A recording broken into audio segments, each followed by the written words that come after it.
Hola, Buen día, buen día. Buen día, profe. Buen día. 1, 2, 1, 2. Buen día. Hola. Profe.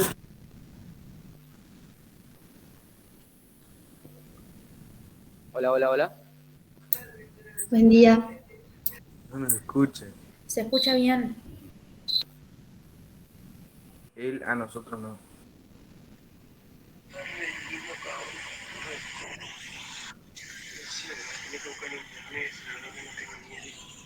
No atan los cocos para eso, tiene que necesitar una banda, No, very.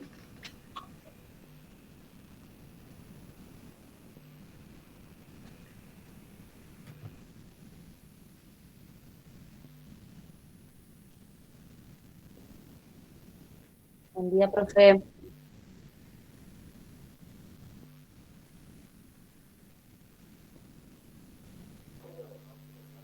Chicos, por favor, los que están en la casa, háblenme, salúdenme, por favor, como para escucharlos, porque está como muy bajo el sonido.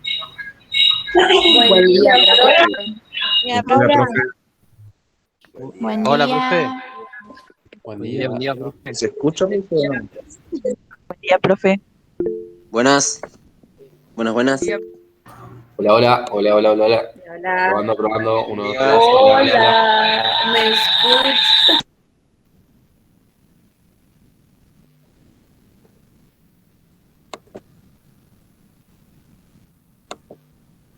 Profe. Hola, profe.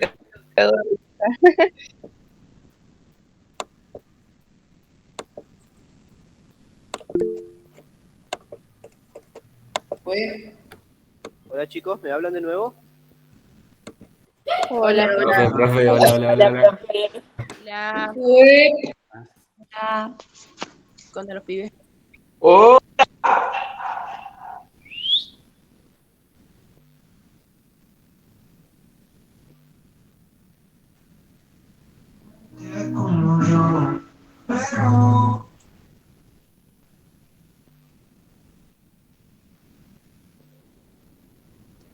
¿No se ha atrevido, che, a apagar la música? Subile, Agus, subile. No arranquen, che.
Profe, si está hablando no le escucho.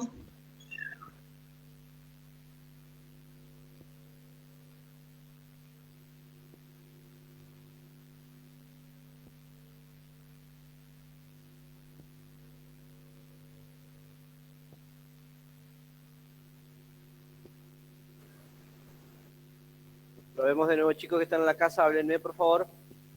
Hola, profe. Hola, ¿Profe, se escucha ahora? profe. Ahora se escucha excelente.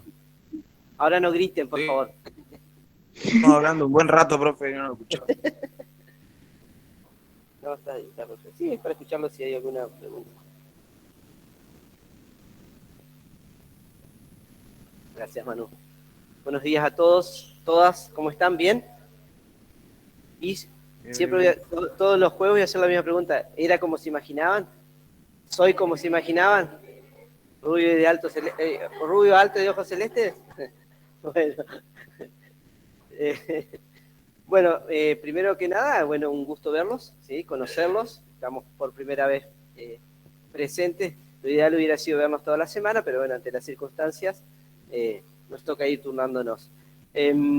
Algunos avisitos parroquiales. el lunes que viene, como es Semana Santa, ¿sí? Lamentablemente nos cae jueves, la teoría del jueves, Semana Santa, y los grupos que son desde el 5 hasta el 8, las comisiones 5 a 8, que tienen los TP los viernes, también nos cae Semana Santa. Entonces, vamos a adelantar un poquito las clases. La teoría que iría el día jueves va a ser el día lunes, a las de 14:30 a 4 menos 10, por ahí más o menos, porque las comisiones del 1 a 4 tienen el TP después, ¿sí? Recuerden que los TP siempre son allá en el hospital, ¿está? Para darles un changuis que vayan corriendo desde acá hasta allá. Bien, ¿está? Y ya les digo, todo esto se los voy a comunicar después en el campus, pero bueno, se los voy diciendo ahora para que lo anoten. ¿Cómo quedaron las comisiones del viernes? ¿Sí? Los que tienen con el profesor Mariano Antivero, que en estos momentos no recuerdo cuáles comisiones son, ¿sí? Van a tener el día miércoles 13 de 10 a 12. Esas comisiones son 2 comisiones que están con Mariano. Y las comisiones que están con el profesor Walter Jaime van a tener el lunes 11 de 16 a 18. ¿Está? ¿Quedó claro entonces? Insisto. ¿Puedes repetir la del miércoles 13 a qué hora tenemos? Sí, los que tienen con Walter Jaime, y no me acuerdo ahora en este momento, no recuerdo si era la comisión 5 y 6 o 7 y 8. Fíjense después ustedes. Walter y Jaime, los que están, no sé, ¿ustedes qué comisión son? La comisión 6, creo, de Walter Jaime. Bien, entonces sería 6 y 5, quizás. Con Walter van a tener el día lunes 11 de abril de 16 a 18 horas en el aula magna de allá del hospital. ¿Está? El aula magna es el aula grande del hospital. Y los que tienen trabajo práctico con Mariano Antivero, que deben ser las comisiones 7 y 8, esto corrobórenlo porque no me acuerdo de memoria qué comisión era para cada uno, van a tener el miércoles 13 de 10 a 12, también allá en el hospital. ¿Está? ¿Quedó claro? ¿Gente? Bien, el resto... ¿A cuándo estaba el teórico para el lunes? El teórico va a ser de 14:30 a 15:50 aproximadamente. Profe, El lunes- ¿sería el lunes 11 o el lunes 18? No, lunes 11. Lunes 11. Dale, gracias. El lunes de la semana que viene. ¿Está? Profe, perdón que lo interrumpa. Tenemos compañeros que quieren entrar y no los aceptas. ¿Y los aceptamos o no? ¿Qué te parece? Como usted quiera. No, decime vos. No, déjelo afuera, no. No, acéptelo, pobre. Ya sabía. Ahí está. Bueno, vamos a empezar con lo que nos corresponde para la teoría de hoy. La clase pasada habíamos visto conceptos, por favor cierren los micrófonos. Habíamos visto conceptos de lo que era un ácido, ¿se acuerdan o no? Lo que era una base según Bronsted-Lowry. ¿Están acá? ¡Ey! ¿Están acá o no? ¿Se acuerdan o no? Sí. ¿No? Bueno, acá me dicen todos que no. A ver, los voy a buscar. Sí. A ver. El objetivo general de esta clase es ver un concepto que se llama pH. Pero para entender lo que es el pH, tenemos que ver algunos conceptos primeros.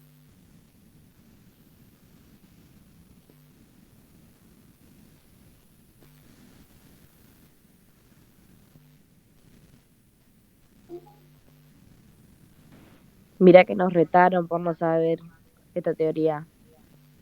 ¿Cómo? ¿Cómo Nos se dice? retaron en el práctico por no saber esta teoría. Ah, bueno. Es que vamos un poquito desfasado, me parece, con el tema de los prácticos. Bien. Un ácido, según Bronsted-Lowry, son dos autores, digamos, que trabajaron en el mismo tema y por eso se le pone el nombre de los dos. Yo les decía en la clase pasada que se considera un ácido aquellas sustancias, ¿sí?, químicas que pueden ceder hidrógenos, ceder protones, ¿sí?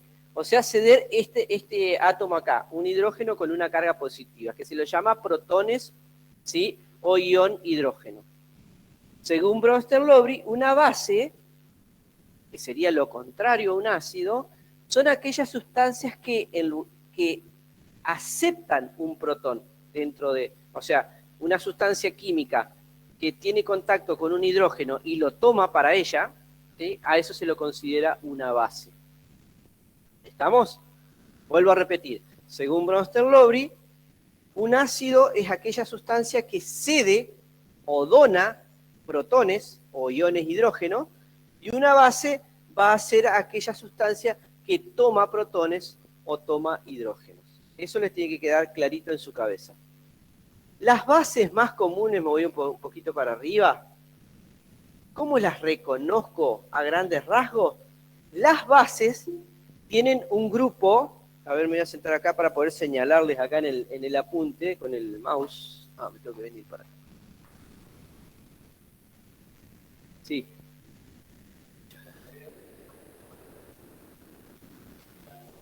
Bueno, ya lo pasó.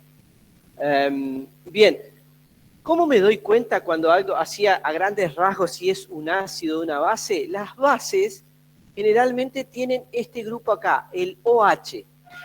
El OH, ustedes lo habrán visto en el curso introductorio, significan hidróxidos. ¿Les suena o no? Hidróxidos, ¿sí?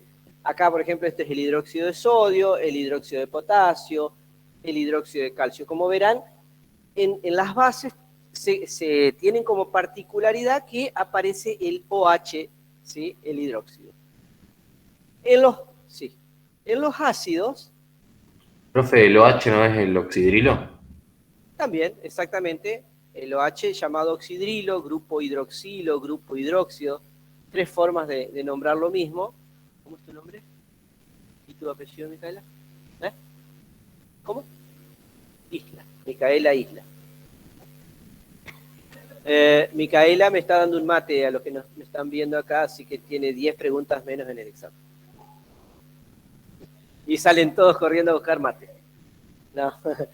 Bueno, los ácidos, acá tenemos ejemplos, se caracterizan, pero por ahí no es tan fácil, porque hay sustancias que tienen hidrógenos y no son ácidos, ¿sí? Por ahí no es tan fácil de determinarlo como son las bases, pero acá tenemos ejemplos, el ácido clorhídrico, el ácido bromídrico, ¿sí?, el ácido nítrico, nitroso, sulfúrico, sulfuroso, carbónico, fosfórico, y así sucesivamente, ¿sí? Distintos ejemplos de ácido. ¿Estamos hasta ahí? Pasamos a otra página.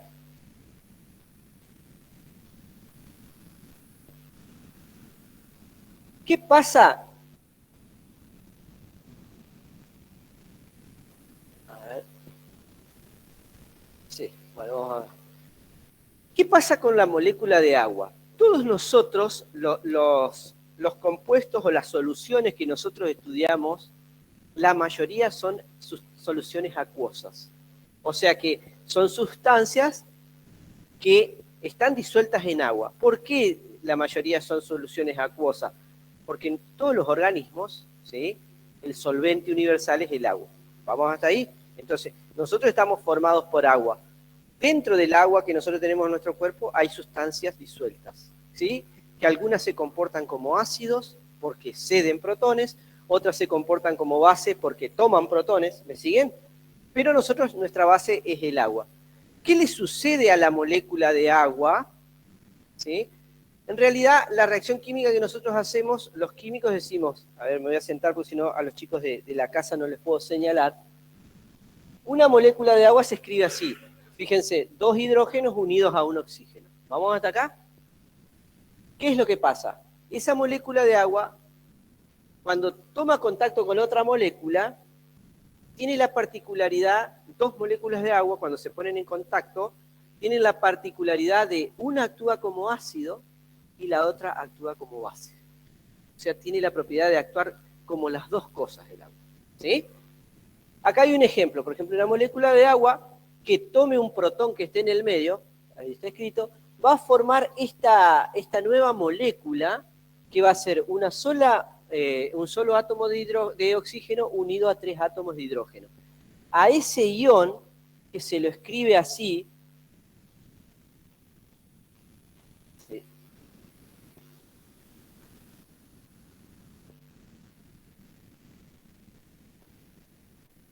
Fíjense, nosotros tenemos una molécula de agua, ¿sí? Que le vamos a sumar un protón, ¿sí? ¿Qué va a pasar? Esto se va a transformar en un nuevo ion que nosotros los químicos lo escribimos así. H3O con una carga positiva. Lo que yo estoy escribiendo, si ustedes lo analizan, no es nada descabellado. La molécula de agua, ¿sí? Tiene carga cero, o sea, es neutra. Todas las sustancias son neutras. Si de pronto yo le agrego una carga positiva del hidrógeno, ¿qué va a pasar? Va a quedar con un exceso de carga positiva, ¿se entiende? De ahí viene el signo positivo del hidronio. A esto se lo llama ion hidronio.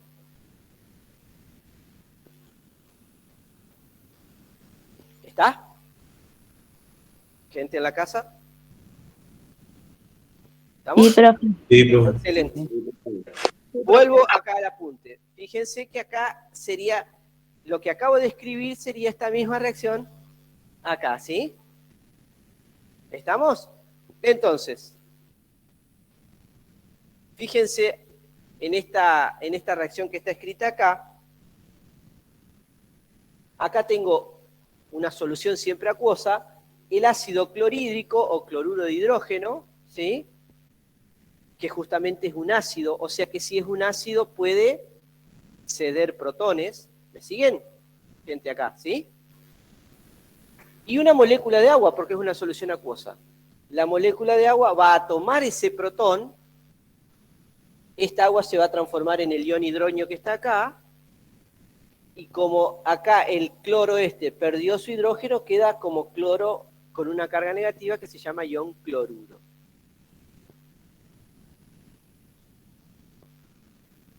Otro ejemplo acá tenemos la reacción sería de un ácido con el agua, ¿se entiende? Más abajo tenemos la reacción de una base, el amoníaco, que se escribe NH3.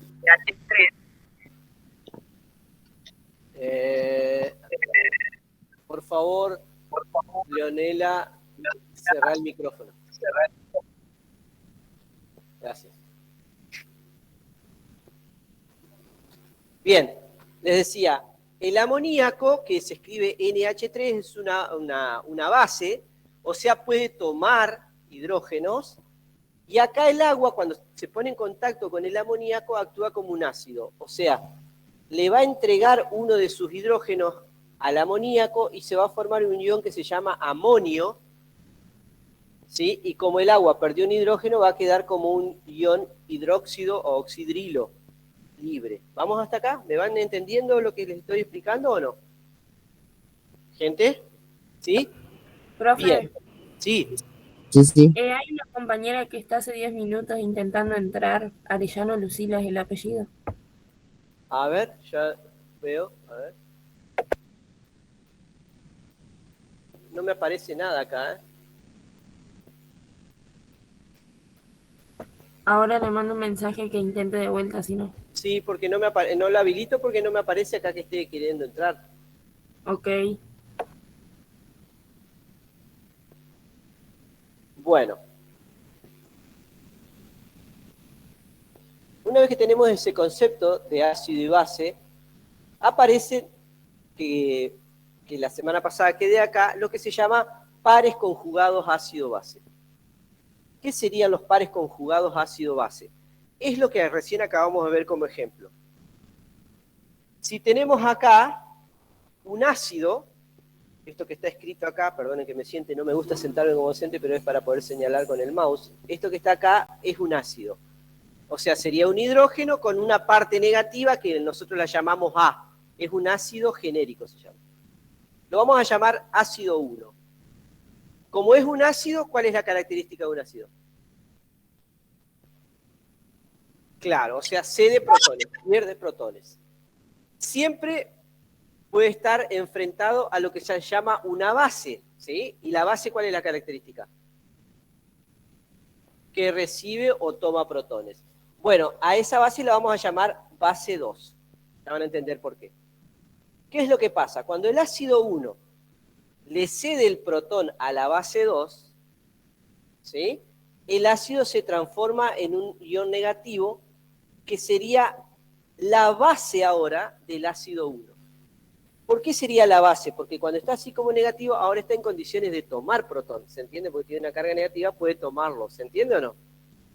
Y el ácido, y la base que podía tomar protón se transformó en este compuesto, BH+, que ahora nosotros lo vamos a llamar ácido 2 porque de ser una base, ¿sí?, se transformó en un ácido. ¿Sí? ¿Por qué se transformó en un ácido? Porque este hidrógeno se lo puede dar ¿a quién? A esta base, que se va a transformar de nuevo en esto. No sé si se entiende. ¿Está claro? Vamos de nuevo ahí. ¿No lo entendió? Bien. Tenemos un ácido y una base. Vamos a ver esa parte ahí. ¿Qué pasa cuando reacciona un ácido y una base? El ácido le va a ceder un hidrógeno a la base, pero cuando le cede ese hidrógeno se transforma en una base él, porque queda sin su hidrógeno. O sea que puede tomar un hidrógeno que esté por ahí dando vueltas. Y el ácido, la base, al tomar un hidrógeno se transformó en un ácido. Esto que está acá. Como es un ácido, puede volver a ceder su protón. ¿Se entiende o no? Entonces, a esos pares se los llama pares conjugados. Par ácido-base y par base-ácido. ¿Se entiende? Nosotros decimos par ácido-base, siempre en el mismo orden. O sea que siempre, ¿qué son los pares ácido-base? Son justamente reacciones entre una base y un ácido, donde el ácido original se transforma en una base y la base original se transforma en un ácido. Pero una vez que se transforma en un ácido, le puede ceder de nuevo el protón a la base y se vuelve a transformar en lo que estaba al principio. ¿Quedó claro o no? Hay algunas caritas que me dicen, ¿qué lo que decís? A ver cómo lo podemos hacer. Ah, no me van a ver en la casa. A ver cómo lo podemos hacer acá. A ver si se me ocurre graficar algo. Yo tengo un ácido y lo escribimos de esta manera. ¿Sí? Y una base y la escribimos de esta manera. ¿Qué pasa cuando reaccionan estos? El ácido, y lo hago así con doble flechita, el ácido le va a ceder el protón a esta base. ¿Me siguen hasta ahí o no? Acá, por ejemplo, el hidrógeno tiene carga 1, ¿se acuerdan? El protón tiene carga 1, por lo tanto el A tendría carga menos 1, para que la suma me dé 0. Se lo escribo acá. Esto escrito en forma química sería el hidrógeno que está con un más, perdón, acá feo ese más que me salió, ahí, y el A está con una carga menos, para que la suma me dé 0. Todo en la naturaleza tiene que ser eléctricamente 0 o neutro, ¿sí? ¿Qué pasa con el B? Acá está como 0, ¿me siguen hasta ahí? El B, ¿qué carga tiene? Carguita 0, está solito. ¿Qué es lo que pasa? Cuando el ácido le da el protón, ¿qué va a quedar? Va a quedar el A solo. ¿Y el A qué carga tenía? Entonces me va a quedar el A negativo, ¿sí? Y el B tomó el hidrógeno, ¿se entiende o no? Y estaba con 0. Pero como tomó un hidrógeno, que cada hidrógeno tiene una carga positiva, ¿con qué carga me va a quedar? ¿Se entiende o no? Con una carga positiva. Esto era el ácido. ¿Se transformó en qué? En una base. ¿Por qué se transformó en una base? Porque perdió su hidrógeno. O sea, ahora puede tomar un hidrógeno. ¿Se entiende o no? O sea que se transformó en una base. Y esto era una base y se transformó ¿en qué? En un ácido. Eso se llaman pares ácido-base. ¿Quedó más claro ahora? ¿Sí? Esto es importante, ese concepto, que ustedes lo tengan claro, porque nos va a permitir hablar de lo que se llaman soluciones buffer o tampón. Por ejemplo, la sangre. Tiene características de estas. ¿Sí? ¿En casa quedó claro? Profe, Excelente. Sí, profe. Buenísimo. Voy a borrar el pizarrón. Está bueno esto, ¿no? Comparado a los que estuvieron la semana pasada, estuve usando el PowerPoint, y ya este es un programa para escribir. Vamos mejorando, vamos mejorando. Bien. Lo que está en pares ácido-base. ¿Sí? ¿Quedó más claro ahora si lo ven en el apunte? ¿Sí? Bien. Profe, le consulto, ¿y no podría hacer uno de los ejercicios? ¿Sí? Ahora vamos a ver. Ah, genial. Ya lo vamos a ver.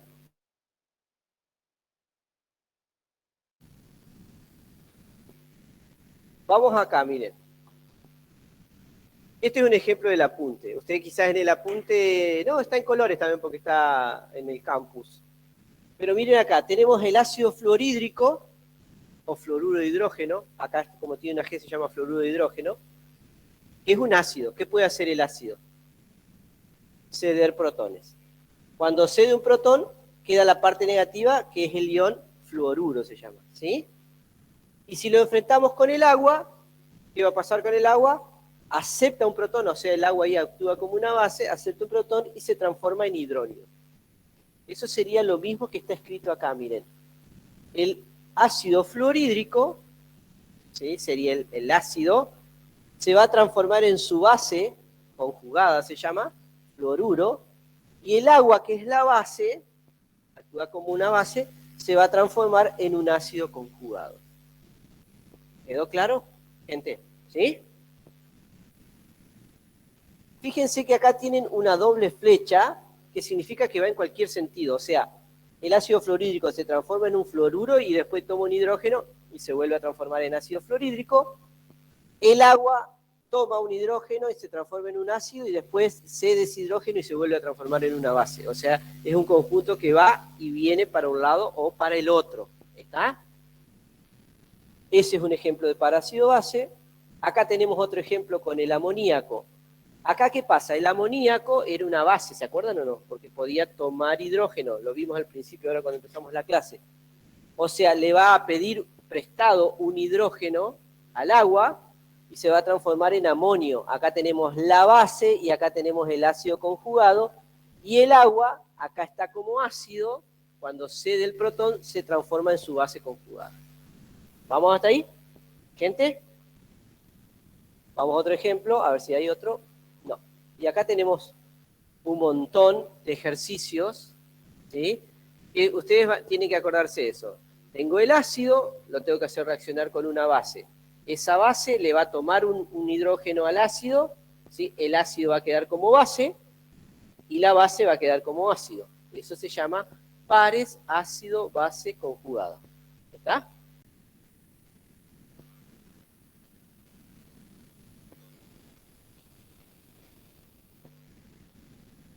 Unas definiciones rápido. Ácidos y bases fuertes y débiles.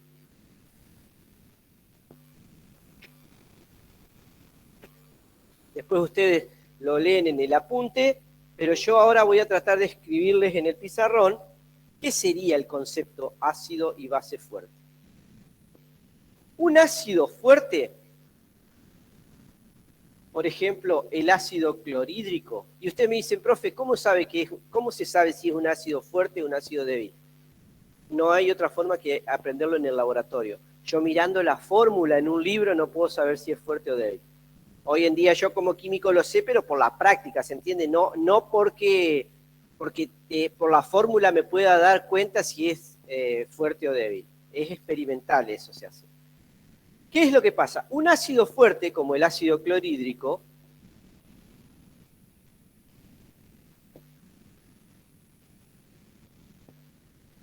el ácido clorhídrico, cuando toma contacto con el agua, o sea, tengo un recipiente con agua,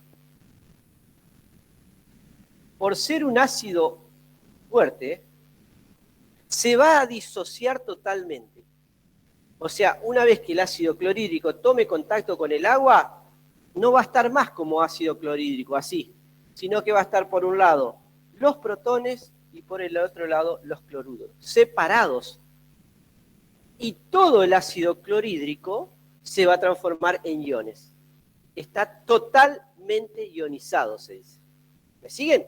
O sea, el ácido clorhídrico está como ácido clorhídrico cuando está solito. Toma contacto con un recipiente con agua y automáticamente como que se desmenuza, ¿sí? Como que se rompe la fórmula esa y queda todo como iones separados. Eso se dice que es un ácido fuerte. Es lo mismo que decir un electrolito fuerte. ¿Recuerdan que era un electrolito? Eran sustancias que tenían iones disueltos. ¿Sí? Esos son electrolitos. ¿Qué va a ser una base fuerte? Por ejemplo, el hidróxido de sodio es una base fuerte. Más o menos lo mismo. Cuando tome contacto con agua, ¿qué va a pasar? No va a estar más así, sino que va a estar como iones. El sodio va a estar separado como ion positivo y todos los oxidrilos como ion negativo. Separados todos. ¿Se entiende o no? ¿Estamos hasta ahí? ¿Sí? Eso sería un ácido. ¿Qué pasa cuando un ácido es débil? Por ejemplo, el ácido acético. Yo lo voy a escribir acá, abreviado. No es esta la fórmula. Ustedes, después les muestro el ácido acético verdaderamente cómo es la fórmula y van a ver que es más complicado. Al ser un ácido débil, cuando tome contacto con el agua, de nuevo, solamente una parte de este ácido se va a transformar en protones y el ion acetato se llama. Ay, perdón. Voy a borrar acá que escribí mal.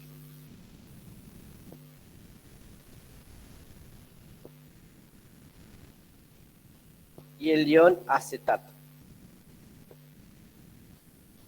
¿Qué quiere decir?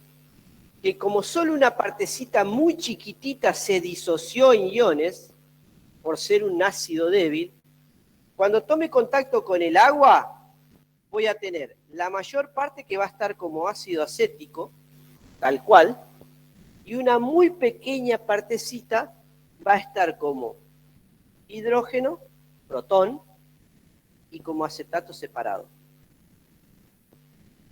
¿Me siguen hasta ahí? A ver, si lo ponemos en gramos, cosa que está mal, pero vamos a suponer, en un ácido fuerte,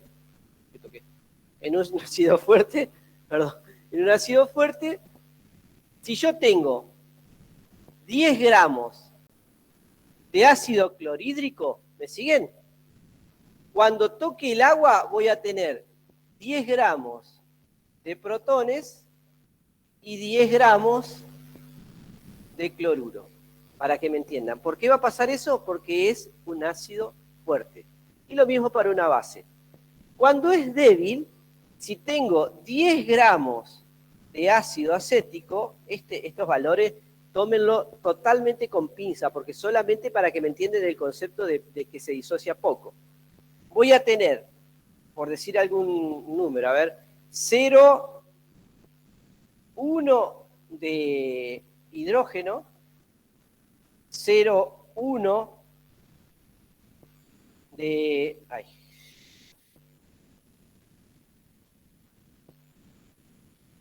0,1 de acetato y el resto, ¿cuánto sería?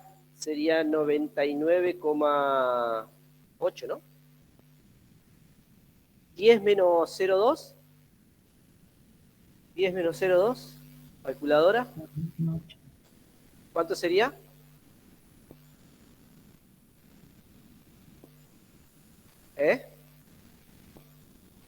¿Cuánto? 9,8 gramos de ácido acético. No sé si se entiende. Ahora, Eso es la diferencia entre un ácido fuerte y un ácido débil, o una base fuerte o una base débil.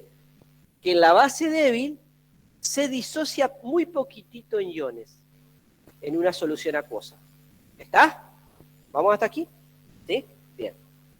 Volvamos al apunte. ¿Cómo volvíamos al apunte? ¿No? Acá. Bien. Eso es lo que ustedes tienen acá escrito con ácido débil y ácido fuerte, que traté de resumírselo lo más posible. Y acá tenemos ejemplos, ustedes en el apunte van a tener ejemplos de ácidos fuertes y ácidos débiles, algunos, el ácido perclórico, sulfúrico, yodhídrico, son ácidos fuertes, ácidos débiles, bueno, el ácido nitroso, fosfórico, acético. El acético es el famoso vinagre que se usa en la casa. El vinagre es una solución al 5% masa volumen de ácido acético. ¿Entendieron ahora o no? ¿Qué sería una solución al 5% masa volumen de ácido acético? ¿Por qué? ¿Contiene qué? No. ¿Cómo se llama? Eso sería tipo que en un litro hay 5% de ácido acético, ¿puede ser? No. 5 gramos de ácido acético en 100 mililitros de solución. De eso. 5% masa volumen de ácido acético significa que tengo 5 gramos de ácido acético por cada 100 mililitros de vinagre. Ah, bueno, por ahí venía la mano. Ah, por ahí venía la mano. ¿Se entiende o no? Por ahí venía la mano. ¿Está claro? ¿Vieron que todo se relaciona con todo? Bueno, el ácido acético justamente es un ácido débil.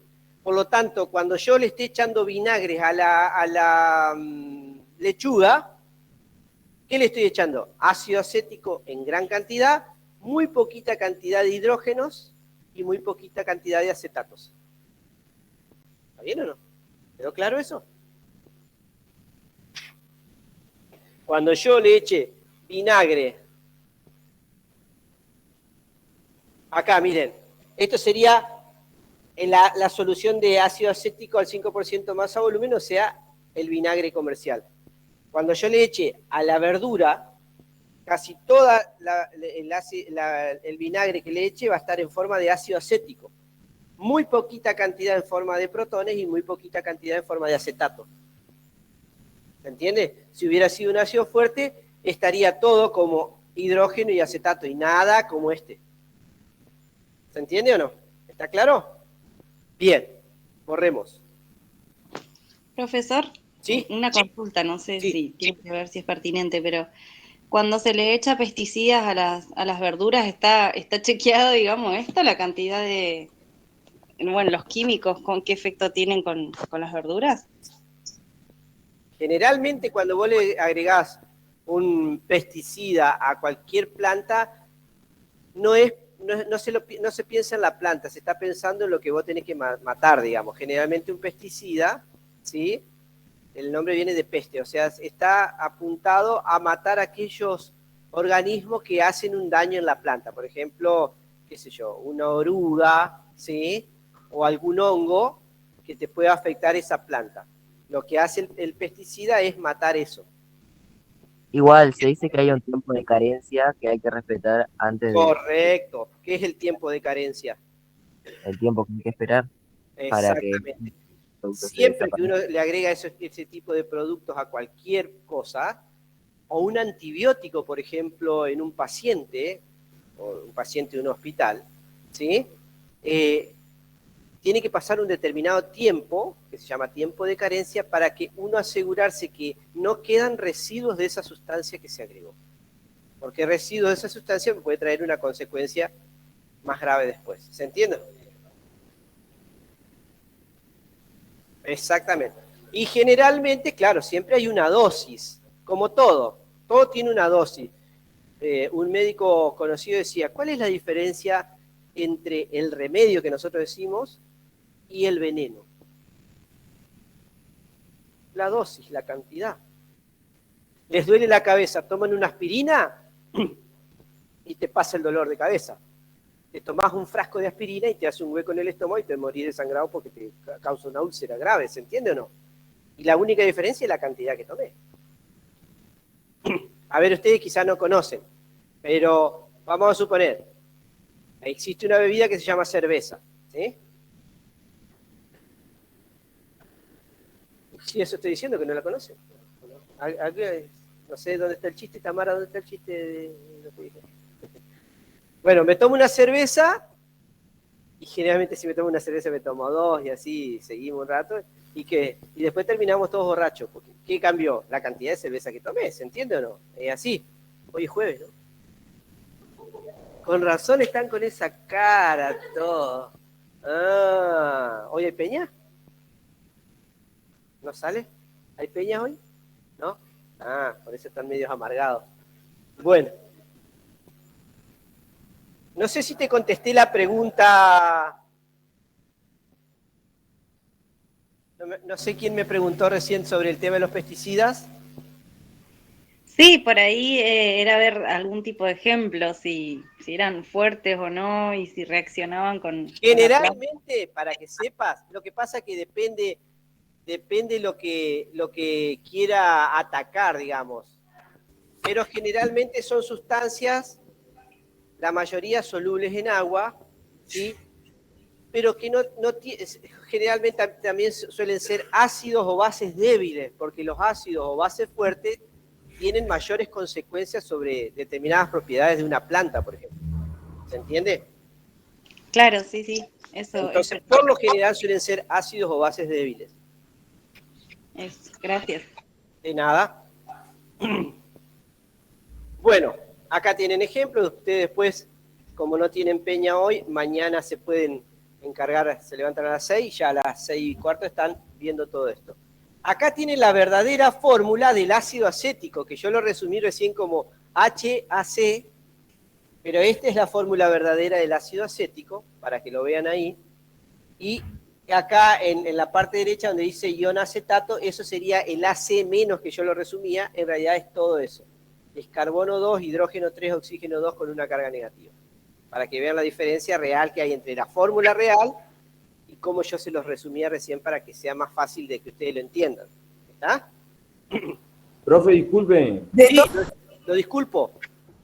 ¿Habrá algún drama si me retiro? Necesito ir al médico. Y te vas a perder una de las mejores clases que tengo que preparada para química. Bueno, entonces espero un ratito más. No, vaya al médico, que es más importante. No. Bueno, gracias. Gracias por avisarme, un abrazo. No. Profe, le consulto, ¿de las dos formas igual está bien? Sí, de las dos formas está bien, porque yo no los evalúo a ustedes como químicos, ¿entienden? Yo los evalúo a ustedes que entiendan los conceptos.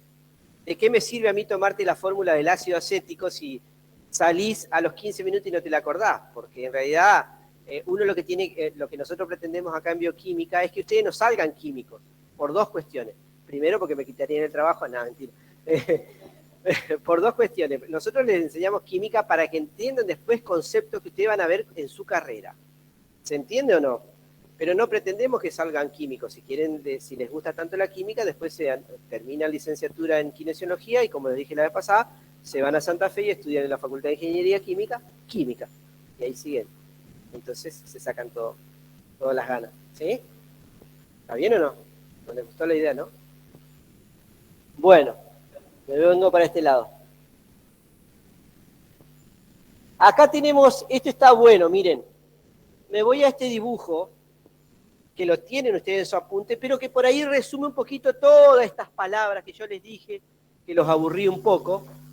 Pero miren acá, esto sería una disolución de ácido fuerte. Tengo el ácido fuerte, cuando se disuelve en agua, ¿qué tengo? En el agua voy a tener, fíjense la altura de las torrecitas, ¿no? Esa es la cantidad en concentración. Voy a tener la misma altura que tenía inicial de hidrógenos o hidronios y la misma altura de acetatos. ¿Se entiende? ¿Vamos hasta ahí? En cambio, cuando la solución es débil, o el ácido es débil, miren, de la concentración inicial, que está a esta altura, bajó un poquito acá, tengo ahora un poquito menos. ¿Por qué? Porque ese poquito se transformó en hidrógeno y acetato. ¿Se entiende o no? Es otra forma de graficar lo mismo. Y fíjense acá, en la solución fuerte, en el ácido fuerte, voy a tener todos como hidrógenos y como la parte negativa del ácido, o acetatos. No, en realidad acá es un ácido fuerte, así que no puede ser acetato, la parte negativa del ácido. Y acá, fíjense, tengo una mezcla. Tengo el ácido débil, tal cual está, el anión y el catión, en mucho menos proporción. Acá tengo todo como anión y catión, por ser ácido fuerte. Lo mismo, exactamente lo mismo, pasa con una base. Cuando es fuerte o es débil. Me voy rápido a eso para llegar a todo lo que tengo que explicarles hoy. Bueno, ¿qué pasa con el agua? Ya un poco me adelanté, acá lo tenemos. Cuando se juntaban dos moléculas de agua, una actúa como ácido y la otra actúa como base, ¿se acuerdan? Para formar el par ácido-base conjugado. Entonces, ¿qué pasa? Vamos a suponer, una de estas, este hidrógeno pasa a la primera y forma el hidróneo, el H3 o más, y esto es el oxidrilo, el OH, acá está escrito, miren. Dos moléculas de agua reaccionan para dar hidróneo y la base. Acá tenemos el ácido, ¿sí? Y su base, ácido, perdón, ¿sí? Dije bien, y la base, y acá tenemos el ácido conjugado y la base conjugada, el par ácido-base. ¿Qué es lo que pasa? Cuando el agua está pura, unos químicos se ve que estaban bastante desocupados, dijeron, ¿qué pasa? ¿Qué concentración de hidrógenos y de oxidrilos tendrá el agua pura? Se empezaron a medir y llegaron a la conclusión esta, que en el agua pura a 25 grados, cuando digo agua pura no es el agua de la canilla, es agua destilada, es agua que no tiene nada disuelto adentro. ¿Está? Llegaron a la conclusión de que la concentración de esto, miren, de hidrógeno y de oxidrilo en el agua pura es esta. 1 por 10 a la menos 7 molar. Y no cambia. Qué bueno. ¿Y entonces qué hacemos con eso? Ah, no sé. ¿Qué hacemos? Con ese dato les sirvió para hacer lo siguiente, miren. Resulta que cuando yo multiplico... y esa concentración que está allá, miren que es molar. ¿Qué significa? 1 por 10 a la menos 7 molar. ¿Qué significaba? Si yo tengo esto escrito. 1 por 10 a la menos 7 molar. Primero, notación científica es eso. ¿Cómo se escribe en realidad? Si fuera un número normal. Pero, atrás de la coma, 1. Hago 0, coma, 6 ceros. 6 ceros. Y ahora el 1. Si es molar, ¿qué significa? Mole, en este caso, por ejemplo, de hidrógeno, ¿por cada qué? Litro Por de cada solución. litro de solución. O sea, de agua pura. ¿Se entiende o no? Esa es la concentración experimental que se determinó para el agua pura. O sea, la concentración de hidrógenos. Ay, me olvidé. Acá. Perdón. La concentración de hidrógenos es igual a la concentración de oxidrilos, que es igual a 1 por 10 a la menos 7 molar. Esto lo detectaron en forma experimental para el agua pura. Resulta que hicieron lo siguiente. Si multiplico esto con esto, o sea, hago la multiplicación de la concentración de hidrógeno por la concentración de oxidrilos, o sea, ¿qué sería hacer? 1 por 10 a la menos 7 molar por 1 por 10 a la menos 7 molar. ¿Me siguen? Esto da este número, miren. 1 por 10 a la menos 14. A este número se lo llamó constante de disolución del agua. o de ionización del agua. KW, constante de ionización del agua. ¿Está? Eso es lo que usted entiende. ¿Lo podría volver a repetir? ¿Cómo no? A ver si... Bueno, experimentalmente se determinó que para el agua pura la concentración molar de hidronios y de oxidrilos es de 1 por 10 a la menos 7 molar. Si yo multiplico 1 por 10 a la menos 7 molar, este de acá, por 1 por 10 a la menos 7 molar, que sería la concentración de hidronio por la concentración de oxidrilos, me da un número. Ese número es 1 por 10 a la menos 14. A ese número, producto de la multiplicación de la concentración molar de hidronio y la concentración molar de oxidrilo, se lo llama constante de ionización del agua. Es un valor constante que para el agua pura en todo el mundo es este. ¿Vamos hasta ahí? O sea, es una operación matemática que se determinó en el laboratorio. Es lo que ustedes tienen escrito acá. Me voy arriba. Acá, miren. Fíjense acá en el tercer renglón, dice, a agua pura a 25 grados, la concentración molar de protones es igual a la concentración molar de oxidrilos, igual a 1 por 10 a la menos 7. Y fíjense acá abajo, cuando yo multiplico ese 1 por 10 a la menos 7, o sea, la concentración molar de protones por la concentración molar de oxidrilos, o sea, 1 por 10 a la menos 7 por 1 por 10 a la menos 7, le da este valor que es 1 por 10 a la menos 14, que significa constante de disociación del agua. Y acá viene algo, miren, muy importante. Esta KW se llama constante de disociación, o como dice ahí, constante del producto iónico del agua. Es una constante, no cambia. Y entonces, ¿qué es lo que pasa? Para que esto, vamos a suponer que yo tengo acá un valor de protones, ¿sí? Y lo cambio. Cambia ese valor. Automáticamente va a cambiar el otro valor para que siempre el producto me dé 1 por 10 a la menos 14. ¿Se entiende o no? Vuelvo a repetir.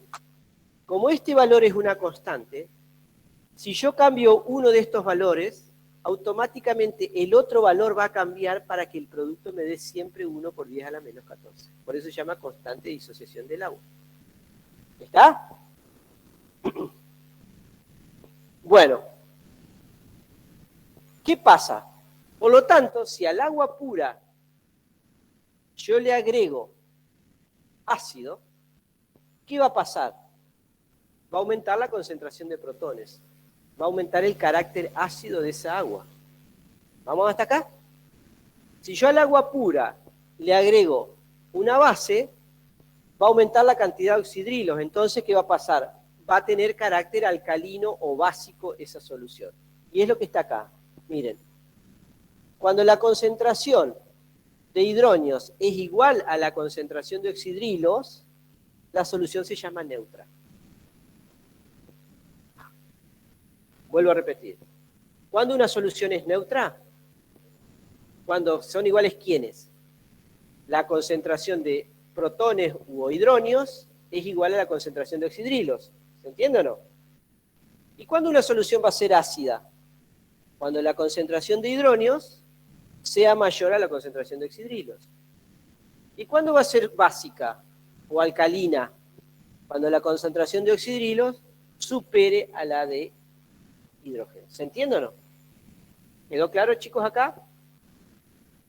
¿Sí? ¿En la casa y acá, presentes? ¿Acá a los presentes les quedó claro?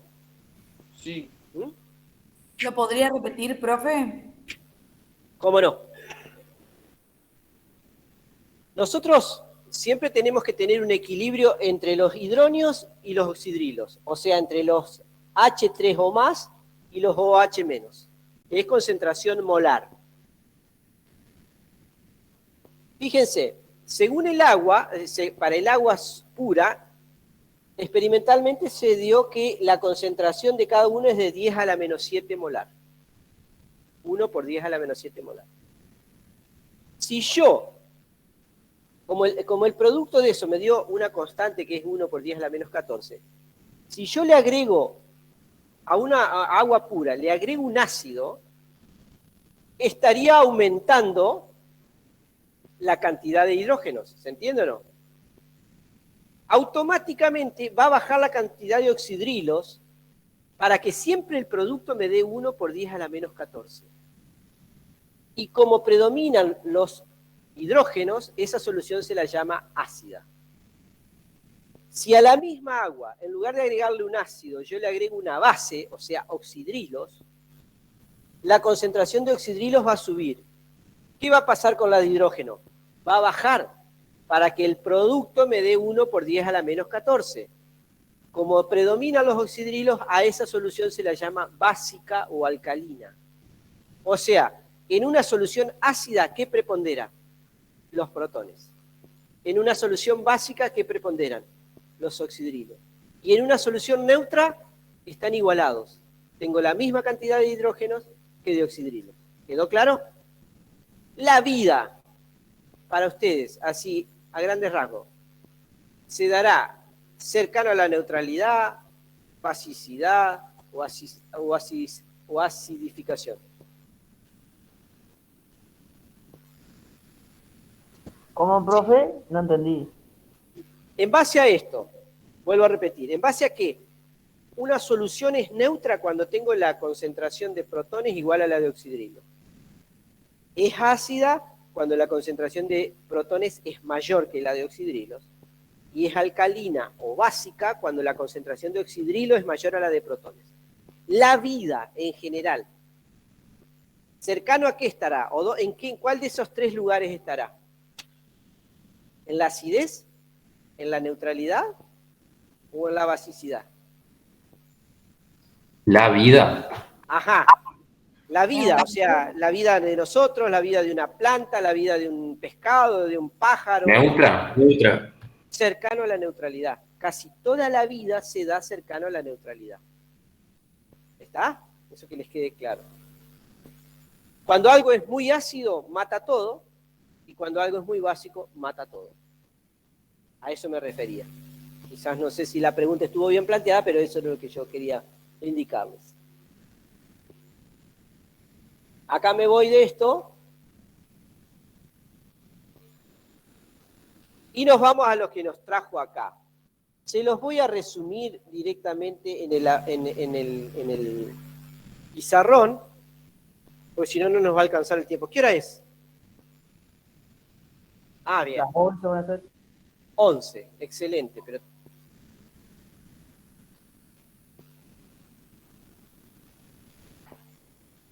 por supuesto, chicos, yo creo que el apunte está recontra bien claro. Se tienen que sentar con mucha paciencia, ir leyéndolo paso a paso. ¿Por qué? Porque yo soy una máquina de hablar, digamos, ¿sí? Voy hablando, es muchísima información que yo voy, y yo de acá salgo chocho. Y mi mejor clase me entendieron todo. Después les pregunto a la clase siguiente, ¿usted nos dio clase? Dice, no me acordaba. Ni se acuerdan mi nombre, ¿está?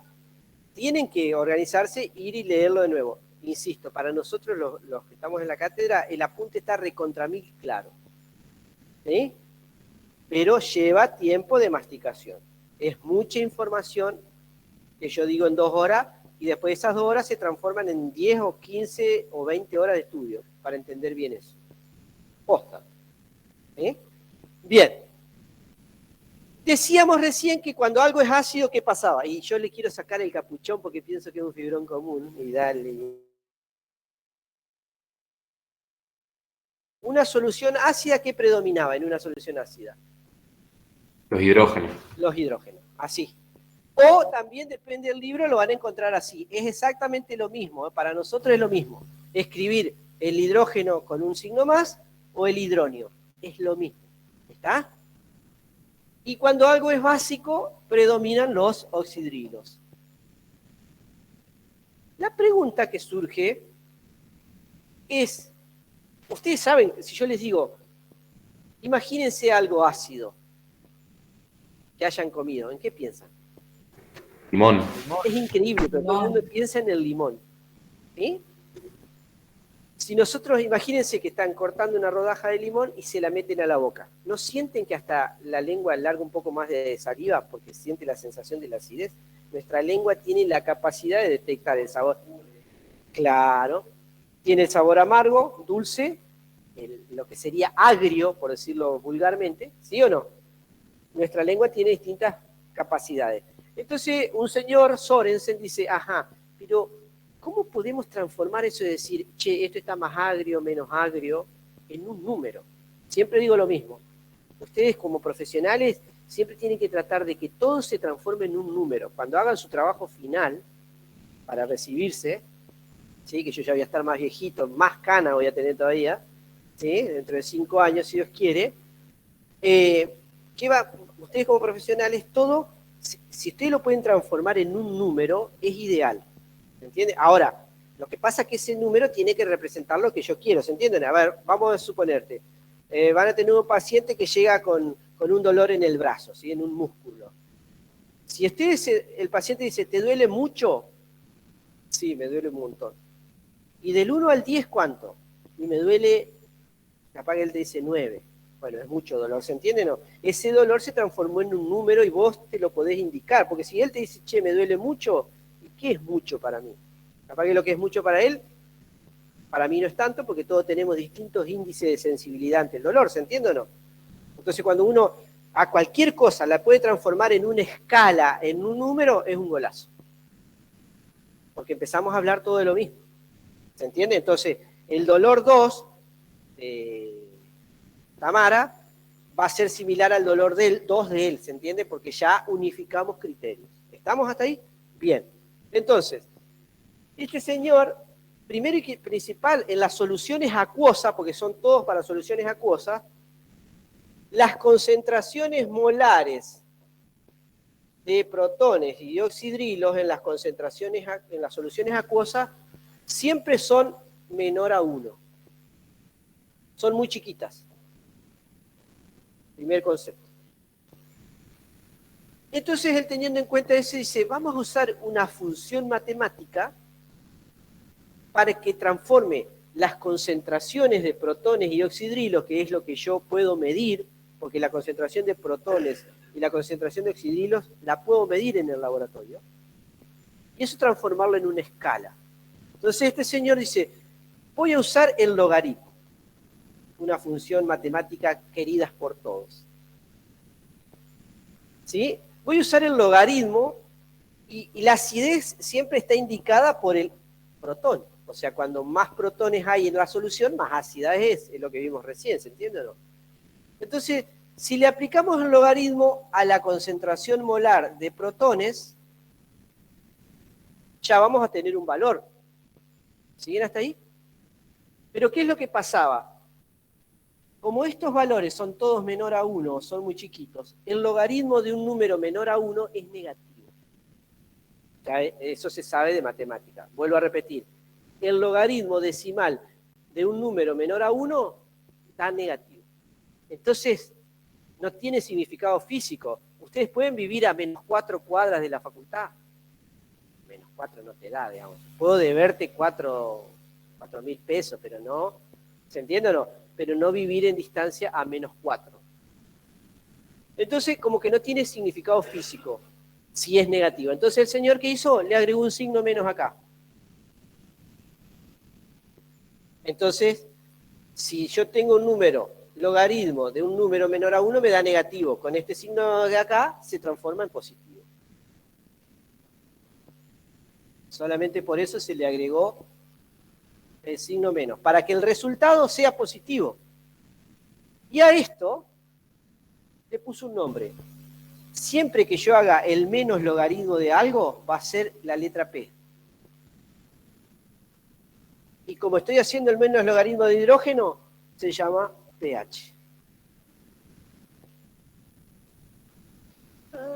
Y eso es el pH.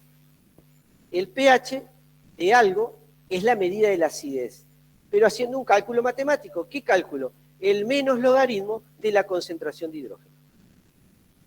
Y el opuesto al pH es otro que lleva la P, pero se llama pOH. ¿Qué va a ser el pOH? Menos logaritmo ¿de qué? De la El concentración. oxidrilo. Exactamente. Después de investigar mucho tiempo, llegó a esta conclusión. Ahí está demostrado en el apunte, lo voy a abreviar.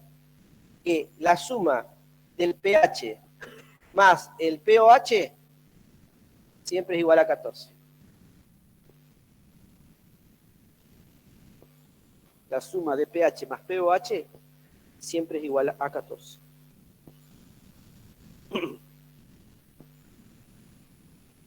Está bueno eso, ¿no? ¿Puedo borrar?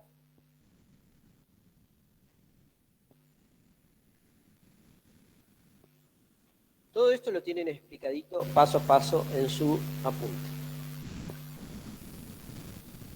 Voy a borrar un poquito acá arriba para no... Esto acá.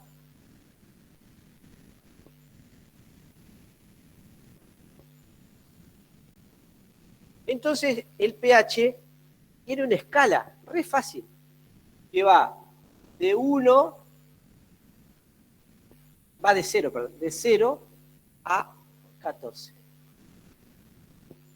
Exactamente a la mitad de esa escala, a pH 7, se llama ¿cómo? pH Neutro.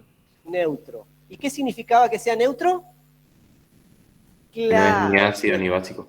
que tiene la misma concentración de protones y oxidrilos. De 7,01 sería hasta 14, así esta parte de acá se llama pH alcalino. O sea que acá en 14, ¿qué predominaría? Predomina la concentración de oxidrilos y tengo nada de protones. ¿Se entiende o no? De acá para acá va variando. A medida que me voy para allá, va aumentando la concentración de oxidrilos. Aumenta la concentración de oxidrilos y va bajando la de protones. ¿Se entiende o no? Porque es alcalino. ¿Los perdió o no? Gente, ¿no? ¿Qué va a pasar de acá? Acá, ¿qué va a predominar? Acá va a ser todo protones, lo contrario, y no va a haber nada de oxidrilos en pH 0, ¿se entiende? Pero a medida que me vengo para acá, ¿qué va a pasar? Va a ir aumentando la concentración de protones y va a ir disminuyendo la concentración de oxidrilos. Y ahí tienen todo el tema pH explicado, en ese dibujito. Por lo tanto, que sea más chiquito el valor de pH significa que es más ácido. ¿Se entiende o no? pH 1, por cada valor de pH que voy aumentando, es 100 veces más ácido. O sea, pH 1 es 100 veces más ácido que pH 2. 100 veces más ácido, 200 veces más ácido que pH 3. Porque el logaritmo lo que hace es como una función de comprimir todos los valores. ¿Vieron la función WinZip de la computadora? Que a los archivos los comprime, los aprieta lo más posible para que ocupen menos lugar. Esa es la función logarítmica con los números. Los comprime a una escala más chiquita. Pero un salto en ese valor indica un salto grande de otra cosa. ¿Se entiende o no? ¿Está? Entonces, la vida generalmente se da en el rango del pH neutro, muy cercana acá. Toda la vida como nosotros lo conocemos está cercano a ese valor. O sea que para que algo tenga vida, que nosotros podamos vivir, ¿qué necesitamos para vivir? Lo mismo que necesita una célula, ¿sí? Lo mismo que necesita una bacteria, un hongo, una levadura. Necesita comida, o sea, una fuente de nitrógeno y carbono generalmente. Necesita una temperatura adecuada, necesita agua, ¿sí? Y necesita una acidez adecuada. Con cualquiera de esas cosas que falten, algo se murió. ¿Se entiende o no? ¿Está? ¿Quedó claro, gente? Excelente. Me voy al apunte porque yo tengo acá, lo traté de resumir lo más posible para que podamos ver lo otro que sigue, que no es poco. ¿Cómo se mide el pH? Con estos equipos. Hay un equipo que se llama pHímetro, que tiene un dispositivo especial con un electrodo que se sumerge en la solución que yo quiero medir el pH y ya te da el valor, ¿sí? Como acá. O mediante cintas de pH, que son cintas especiales que yo los sumerjo en la solución que quiero medir el pH y tiene unos colores. Y de acuerdo al color que toma, es el pH que tiene. Esa es la forma más fácil. Bien, me estaba olvidando de algo. Voy a borrar acá.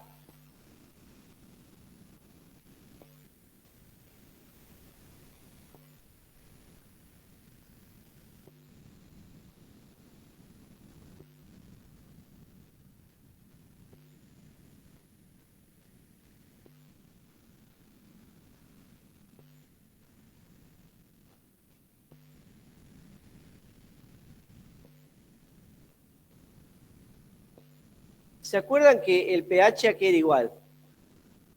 Menos logaritmo de la concentración de protones. ¿Me siguen hasta ahí? O sea, en un problema me dan de dato la concentración molar de protones, siempre esta es concentración molar, ¿eh? Esto siempre es molaridad, no puede ser otra concentración. Me dan la concentración molar y me dice, calcule el pH. ¿Vamos hasta ahí o no? ¿Qué pasa si me dan el pH y me dice que calcule la concentración molar? Que me lo den al revés. ¿Qué tengo que hacer? Tengo que hacer un cálculo matemático. Como ustedes eligieron kinesiología porque tiene matemática, que adoran la matemática, ¿no? ¿Cómo se...? Si yo tengo al revés, ahora tengo de dato el pH y me piden calcular esto.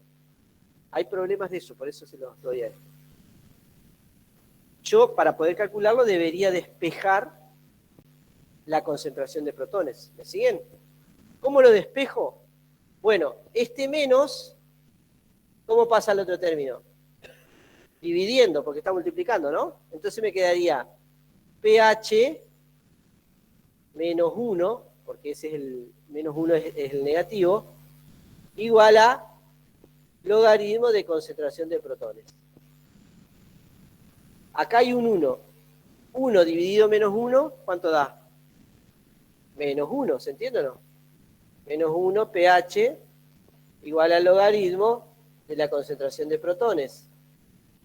Esto es lo mismo que decir menos pH, porque menos 1 por pH es menos pH. Igual al logaritmo de la concentración de protones. Y el logaritmo, si yo lo quiero despejar, pasa al otro término como exponencial. O sea, como 10 a la menos pH quedaría igual a concentración de protones. Entonces, si me dan el pH, yo tengo que aplicar la inversa del logaritmo elevado a la menos pH igual a la concentración de protones. Y para la concentración de oxidrilo, me encanta la cara, sería 10 a la menos pOH. ¿Trajeron la calculadora científica? ¿Sí? ¿O no? ¿No? Bueno, ¿cómo se hace esto? Supónganse el que trajo la calculadora científica, a ver si lo podemos hacer acá. Supónganse un ejemplo. Yo les doy, el pH de una solución es de 5,2. Calcule la concentración de protones. ¿Qué tenemos que hacer? Nos fijamos acá, tengo que aplicar esta fórmula. La concentración de protones aquí es igual a 10 elevado a la menos pH. ¿Cuánto es el pH? 5,2. ¿Cómo se hace esto en la calculadora? Se aprieta así, miren. Se hace la tecla Shift, después la tecla Lock porque es la inversa del logaritmo, después la tecla menos, después el 5,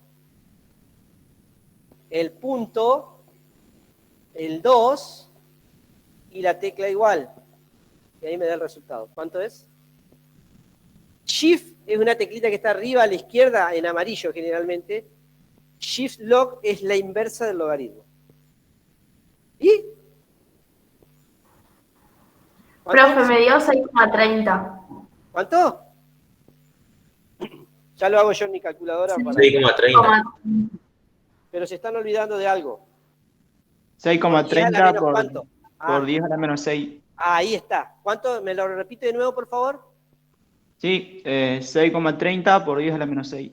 6,3 por 10 A la la menos menos 6. A las menos 6. molar. Esa sería la concentración de protones. Vieron que no es tan difícil. Parece difícil, pero no es fácil, diría un amigo. Bueno, ¿no? ¿Están sintiendo que se les parte la cabeza?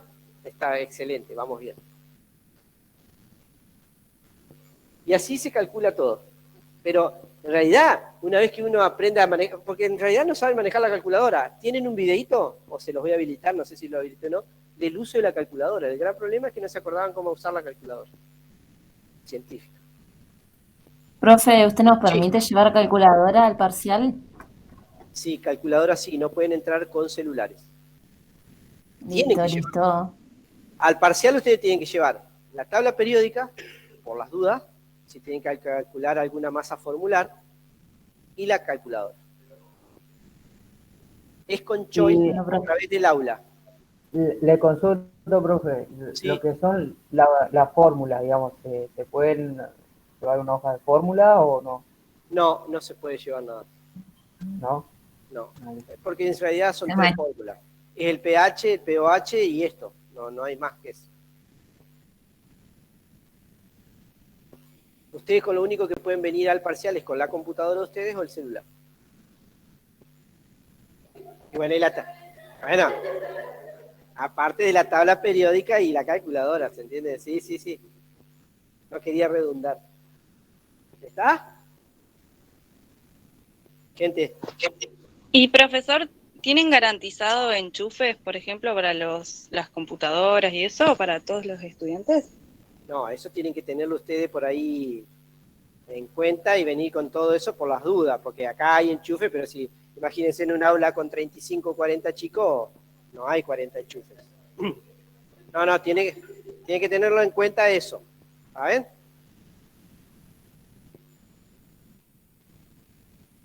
Murió.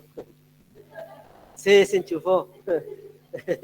Bien, entonces, tengan en cuenta eso. Aparte del examen, por ejemplo, supónganse, no va a ser más de 1 hora por comisión que van a tener para entrar. O sea, vienen todos acá, les habilito yo su examen, cada comisión va a tener un examen diferente, así que tampoco les sirve nada, porque no le va a servir para la comisión que sigue.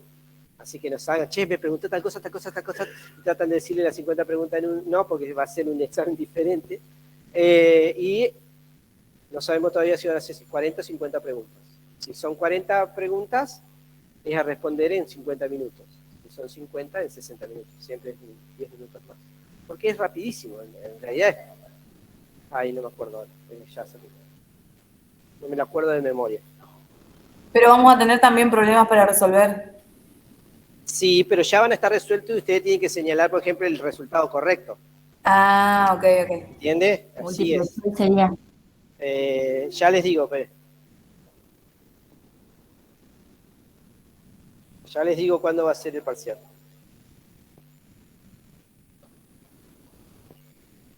Ya, porque ayer justamente acordamos. El parcial va a ser el viernes 13 de mayo.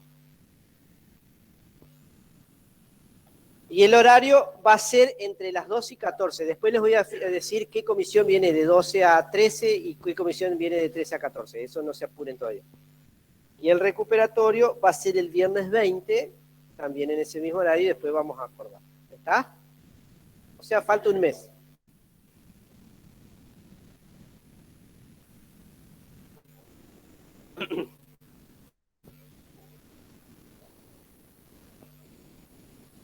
Bien, para ir terminando con esto y empezar con la otra parte, acá tenemos algunas escalas, miren chicos, la escala de pH. Algunas cosas de la vida cotidiana, ¿en qué valor de pH está? Fíjense, bueno, el agua destilada es pH neutro justamente. La leche, ¿sí? Está en el pH normal de la leche 6,6, o sea, está entre 6 y 7, ¿sí?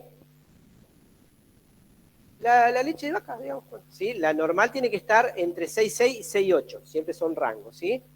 Bueno, la orina entre 6 y 7, bueno, los tomates, el café negro 5, el agua de mar cercano a 8, el bicarbonato de sodio, lo que se toma cuando el viernes después de la peña, digamos, la acidez nos está pegando mal, bueno, bicarbonato de sodio 9, pH 9, la leche de magnesia, que es hidróxido de magnesio, que toma la gente que sufre mucha acidez, ¿sí? Por úlcera, para neutralizar la acidez del estómago, toma hidróxido, leche de magnesia, ¿sí? ¿Qué más? Bueno, acá ustedes no saben, pero el vino y la cerveza rondan entre 4 y 5, el vinagre, la coca, miren dónde está, pH entre 2 y 3, recontra ácida, ¿sí? Así que ahí tienen algunos ejemplos de pH. Para terminar, solamente se los nombro al concepto, porque es importante conocer el concepto de buffer o solución tampón. ¿Qué sería eso?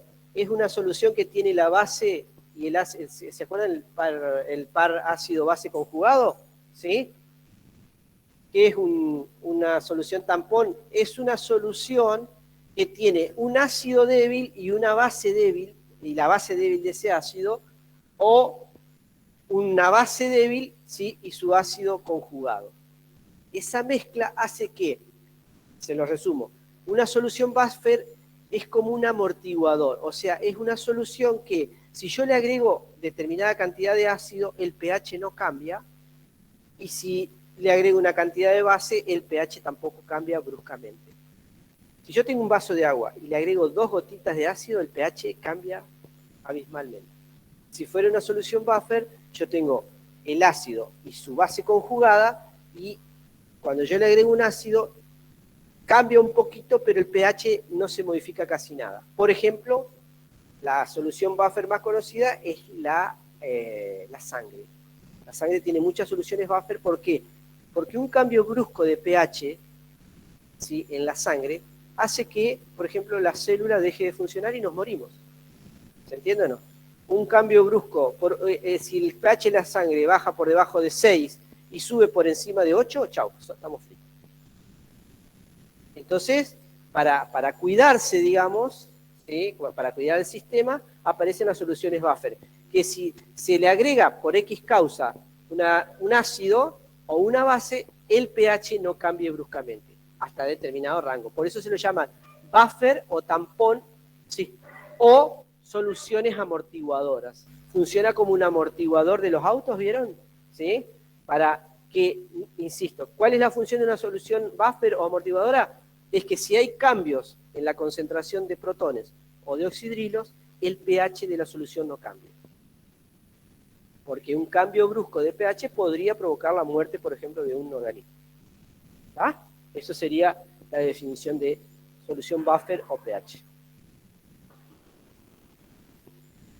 Con esto damos por terminado este apunte y me voy a ir ahora solamente voy a trabajar con el pizarrón, porque tengo que dejar por lo menos planteado la introducción. Ustedes van a tener un apuntecito ahí en el campus, que es sobre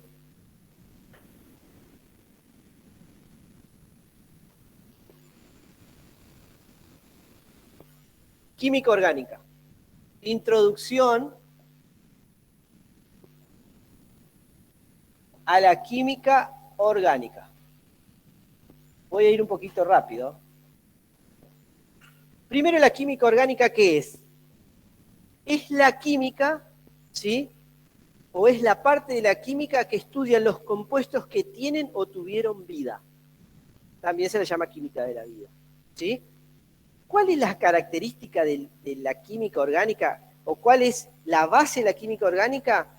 Es que todos los compuestos orgánicos tienen algo en particular. Y están formados por cadenas de átomos de carbono. Esa es la base de todos los compuestos orgánicos. Están formadas por cadenas de átomos de carbono. ¿Por qué? Porque el átomo de carbono tiene las propiedades, no voy a entrar demasiado en por qué tiene esa propiedad, solamente créanme, que tiene la posibilidad de unirse a otros átomos de carbono mediante enlace covalente. Estos guioncitos que estoy marcando acá son enlaces covalentes carbono-carbono. No solo eso, un átomo de carbono se puede unir a otro átomo de carbono mediante un solo enlace covalente. Recuerden, esto de acá es un enlace covalente.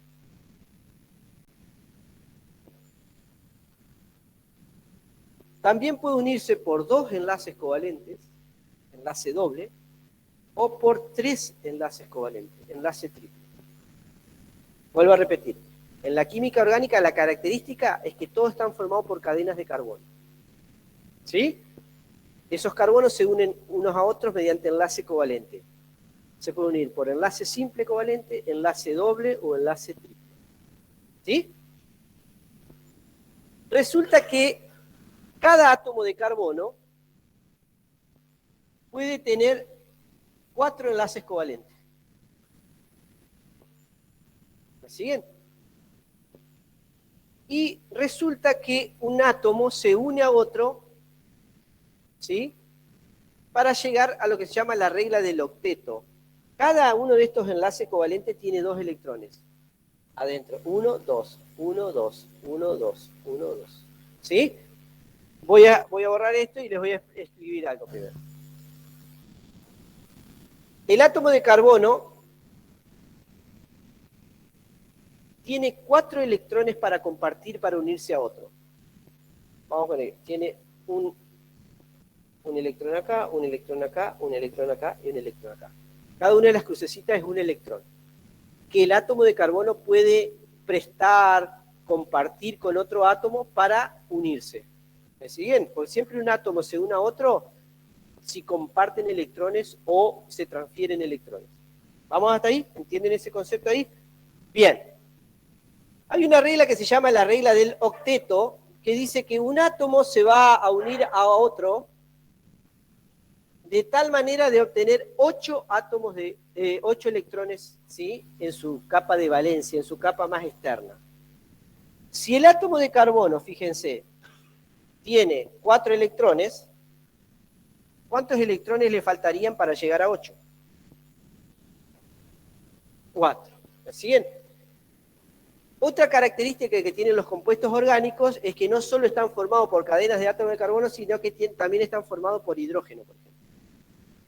Tienen muchísimos átomos de hidrógeno. Entonces, fíjense, si este átomo de carbono necesita 8 electrones para llegar a los 8 de valencia que tiene que ser, y los hidrógenos tienen un solo electrón.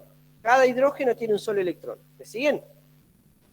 Los hidrógenos no tratan de llegar a 8, tratan de llegar a 2. O sea que se van a unir a un átomo que le preste un electrón. Entonces, este electrón lo va a compartir con ese carbono y este carbono le va a prestar este a él. ¿Se entiende? Estos dos van a formar un enlace covalente. Después va a venir otro hidrógeno, por ejemplo, con su electrón, y estos dos van a formar otro enlace covalente.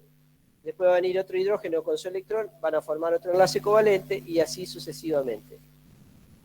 Por lo tanto, nosotros los químicos, a esta primera molécula orgánica que se llama, que es la más sencilla de todas, la escribimos así, CH4. Y se llama, o también lo van a encontrar en los libros así, carbono, así, de esta manera. Este es el compuesto orgánico más sencillo, formado por un carbono y 4 hidrógenos, y se llama metano. Y el metano no es otra cosa que el gas natural.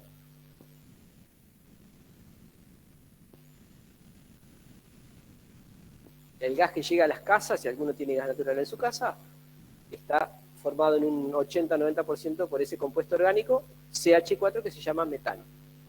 ¿Vamos hasta ahí? ¿Sí?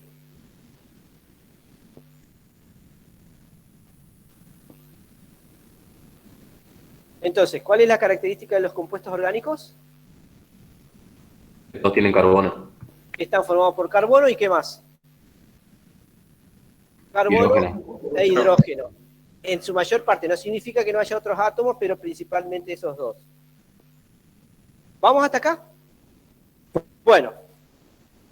Resulta que cuando... Profe. Sí. Entonces, ¿la química orgánica estudia? La química orgánica estudia los compuestos que tienen o tuvieron vida.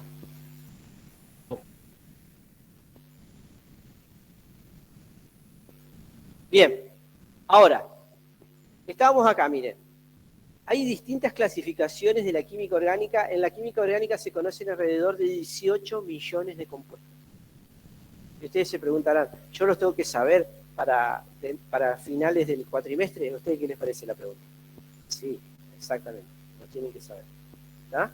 Entonces, ¿pero cómo voy a hacer? Eso es su problema para saberlo, pero lo tienen que saber. ¿Sí? Yo tomo así, tengo el listado de los 18 millones y digo, a ver, ¿cuál era el compuesto que estaba en el puesto 17.343.000? Y ustedes me dicen, tal, profesor. Excelente, un 10. ¿Está bien o no? No, no sé. No tengo la lista. Bueno, vamos a ver la clasificación, porque lo que nosotros... Esto antes no se daba, se iba directamente a macromoléculas. Macromoléculas son proteínas, hidrato de carbono, lípidos, ácidos nucleicos y metabolismo al final de todo. O sea, cómo trabajan en el cuerpo todas esas macromoléculas. Se llaman macromoléculas porque son moléculas grandes. Comparado con el agua, una proteína es 1000 veces más grande. ¿Sí?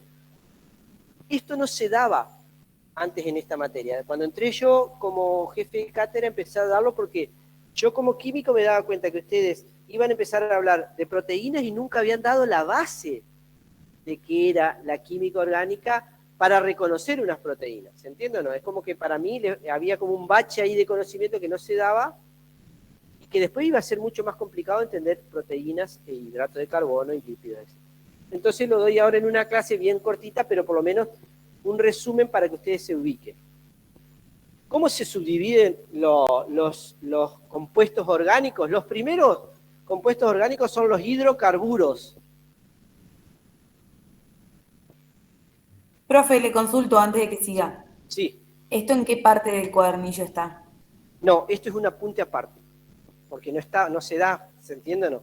Lo doy yo, lo agrego yo nomás para darle más herramientas a ustedes del entendimiento de lo que viene. Sí, tienen un trabajo práctico, sencillo, de reconocer las funciones que yo les voy a dar en un ratito. Los hidrocarburos, como el nombre lo dice, están formados por carbono e hidrógeno. Hidro viene de hidrógeno, carburo de carbono, no tiene otra cosa. Dentro de esos tenemos tres grupos. Los que tienen enlace simple, que se los llaman alcanos, ¿les suena ahora? Los que tienen enlace doble, que se los llaman alquenos, y los que tienen enlace triple, que se los llama alquinos. Quizás algunos lo vieron en secundario o algunos no. ¿Sí? Yo no voy a entrar ni cómo se nombran, ni cómo se hacen, solamente ustedes tienen que aprender esto, que si la cadena, si un compuesto orgánico, lo tengo dibujado ahí, tiene una cadena de carbono con todo hidrógeno solamente, ¿me siguen hasta ahí? Si todos los carbonos están unidos con un simple enlace, eso es un alcano. Después, ¿cómo se llama? Me preguntan, me llaman por teléfono, che, esto, tengo este alcano, te paso una foto, ¿cómo se llama esto? ¿Se entiende o no? Si ustedes ven algo así, miren, así, esto, así, no se asusten con lo que voy a hacer ahora, pero así, así, así, así, esto no se los voy a tomar, ¿sí? Aparece así. ¿Qué es eso? Yo me tengo que fijar que son todos hidrógenos, todos carbonos, y acá hay un doble enlace. Ya se aparece un doble enlace, ¿cómo se llama? Alqueno. Después, ¿cómo se llama este alqueno? Porque hay forma de nombrarlos, etcétera. No tiene que ver con esto. ¿Ahí está? Sí, en los exámenes puede aparecer esto. Reconozca qué compuesto es. Haga foto y usted va a aprender a mirar, ajá, esto es un alcano, es un alqueno, es un alquino. ¿Está? que ustedes señalan, la crucecita. Le ponen alquino, ¿sí?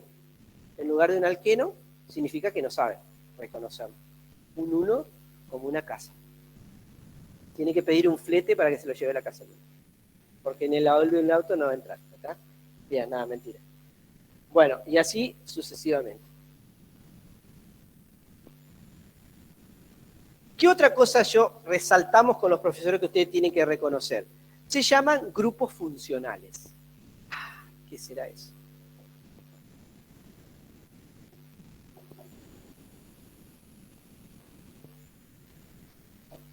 Estos tres ya son grupos funcionales.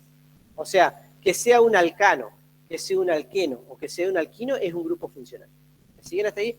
Por lo tanto, ¿qué es un grupo funcional? Son átomos o grupos de átomos y cuando están presentes en una molécula le dan determinadas propiedades. Vuelvo a repetir. ¿Qué son los grupos funcionales? Átomos o grupos de átomos que cuando están presentes en una determinada molécula orgánica le dan una función característica, determinadas propiedades. ¿Sí? Entonces, ¿qué es lo que tengo que aprender yo? Por ejemplo, vamos a suponer, yo tengo una cadena de carbonos, todo esto, yo grafico los carbonos, pero siempre hay hidrógenos, ¿eh? Así, supóngase así. Hago así, así de esta manera, de esta manera, de esta manera, así, y vamos a suponer, ajá, son átomos o grupos de átomos que cuando están presentes en una molécula le dan determinadas propiedades. Fíjense acá, comparado con el que hice recién, tengo dos carbonos, este y este, hidrógenos, pero acá me aparece esto, un OH. ¿Es un alcano? No. Es un grupo oxidrilo. ¿Qué pasa? Cuando aparece, no importa la cadena de carbono, entonces los químicos, ¿qué hacemos? Así, miren, para no estar escribiendo todo esto, que nos pasaríamos la vida escribiendo, directamente a la cadena de carbono la vamos a resumir como grupo R. ¿Se entiende? Cuando esté la letrita R es una cadena de carbono. ¿Sí? Si yo tengo una cadena de carbonos y esa cadena de carbono termina con un grupo oxidrilo, esa función o grupo funcional es un grupo alcohol.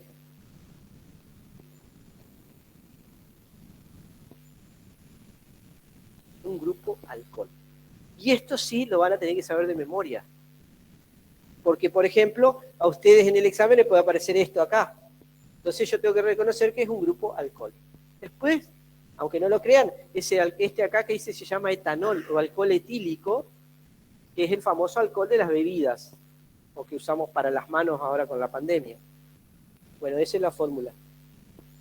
Pero no me interesa a mí que ustedes sepan que se llama alcohol etílico. Me interesa que ustedes reconozcan que acá hay un grupo alcohol. ¿Vamos hasta ahí? Otro grupo funcional.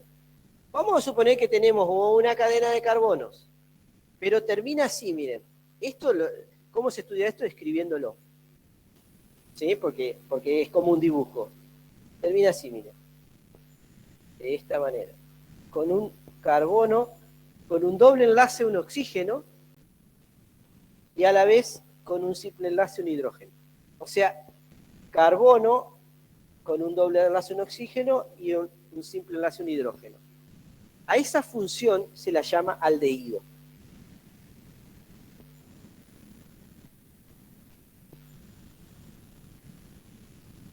Miren la sutileza. Y si yo me acuerdo, se lo pueden acordar ustedes. Si tengo un grupo R,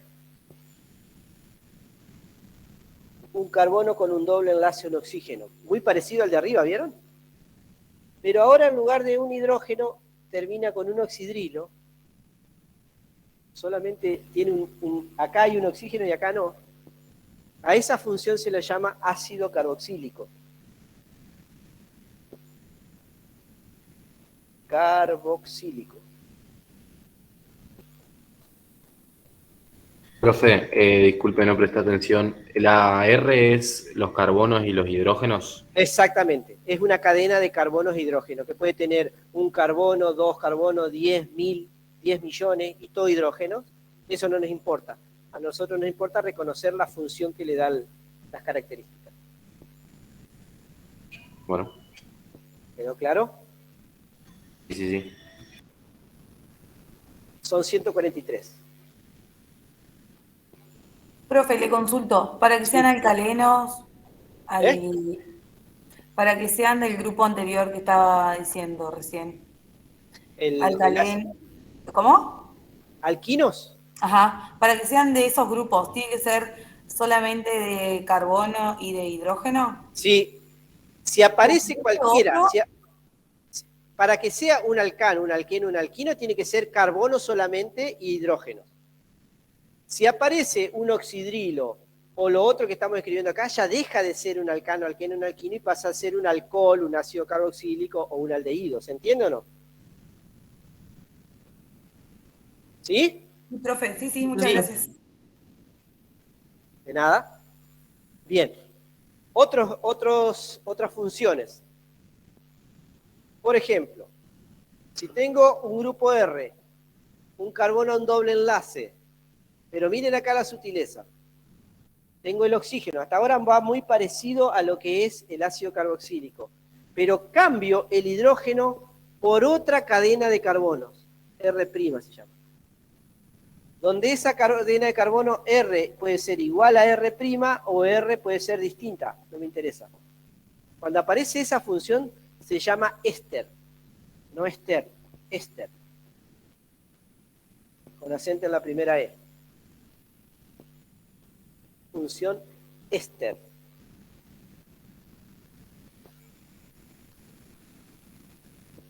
Sí. Pero son 143 nada más.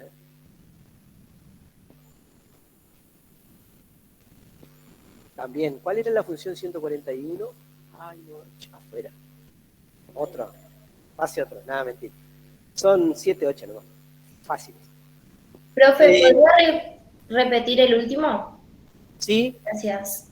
Que tenemos una cadena de carbono R, después tenemos este carbono unido a un doble enlace con este oxígeno, ese carbono con un simple enlace, un oxígeno, y acá se reemplaza el hidrógeno que estaba acá en el ácido carboxílico por otra cadena de carbono.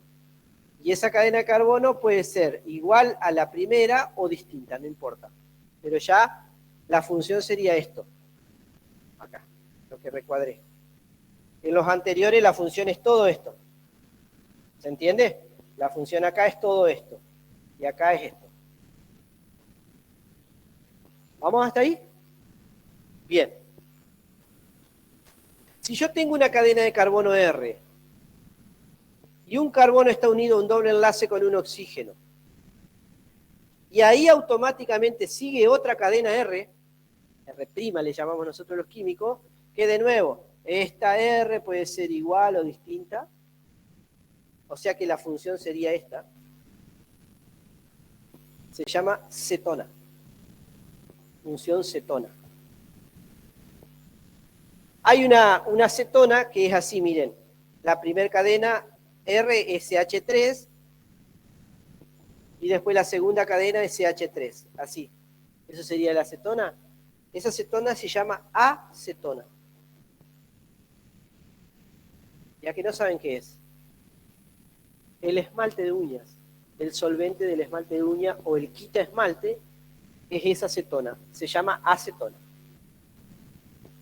¿Y qué diferencia tiene entre la cadena éster y la cadena cetona? O sea, Fíjate ¿cómo nos que damos cuenta? en la éster hay un oxígeno antes de este oxígeno, antes de la segunda R. Y acá no hay nada. Está el carbono y sigue directamente la otra cadena de R y acá no hay un oxígeno. Acá no hay ningún oxígeno. ¿Lo ves? Sí, sí. ¿Segura? No había nada. Está bueno esto, Más ¿no? que nada quería saber si siempre va a aparecer el oxígeno antes de la última R. O sea, tiene que aparecer siempre. O sea, con que algo, un átomo que se modifique ya es otra función. Genial, muchas gracias. En el alcohol, profe, sí aparece oxígeno. Sí, bueno, pero siempre el oxígeno unido a un hidrógeno. ¿Está? ¿Cómo? Para ahí, porque en el segundo del alcohol está el oxígeno unido al carbono y en la acetona también. Sí, tal cual. Pero ¿qué es lo que pasa? Fíjate que en el aldehído, acá, en el ácido carboxílico, en la acetona y en el éster siempre aparece el carbono con un doble enlace en oxígeno. Lo que va cambiando es después. En el caso del éster es OR, en el caso de la acetona es solamente R, en el caso del ácido carboxílico es OH, en el caso del aldehído es H y bueno, el alcohol es diferente. ¿Vamos hasta ahí? Sí, ahora sí. Bien. Otra función. Si tengo una cadena de carbonos, un oxígeno en lugar de un carbono, aparece un oxígeno, y después otra cadena de carbono, que de nuevo, este R puede ser igual al R' o distinto, o sea, la función sería este oxígeno que está uniendo a dos cadenas de carbono, ahí la función es éter. Miren que estaba éster, éter, ¿sí? Son sutilezas, pero que hacen la diferencia. Y después hay una función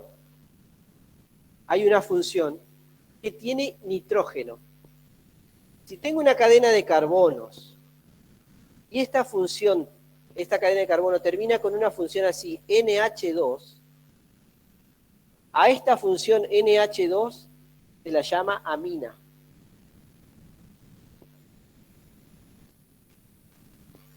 Y miren, para que entiendan lo que les voy a decir. Por ejemplo, las proteínas son cadenas de aminoácidos.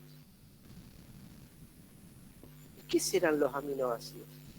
Son unos compuestos químicos que en su fórmula tienen un grupo amina y un grupo ácido carboxílico.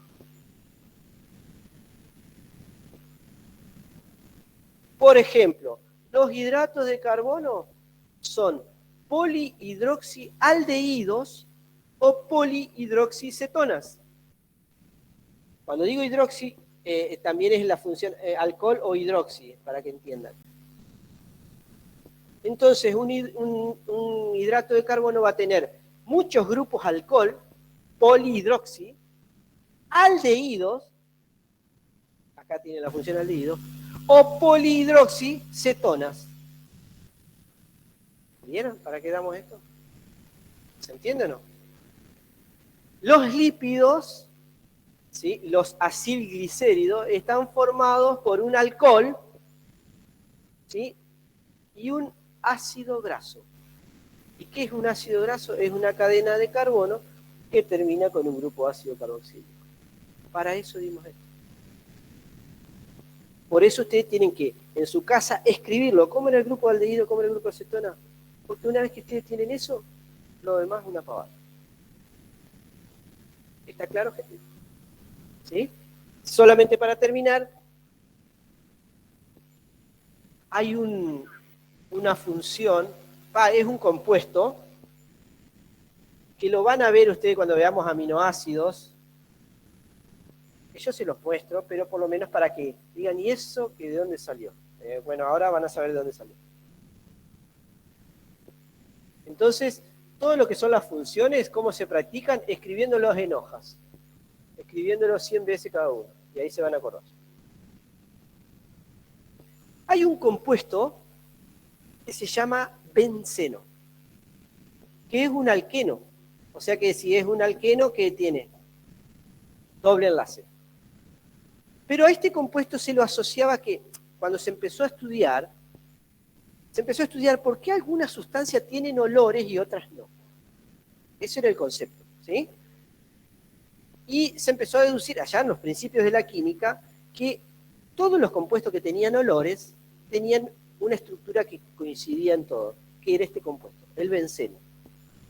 El benceno tiene esta forma, miren. Primero, que es una ruedita, o sea, la cadena de carbonos está cerrada. Es así, miren. Un carbono acá, son 6 átomos de carbono. Así, así y así. Encima es un alqueno.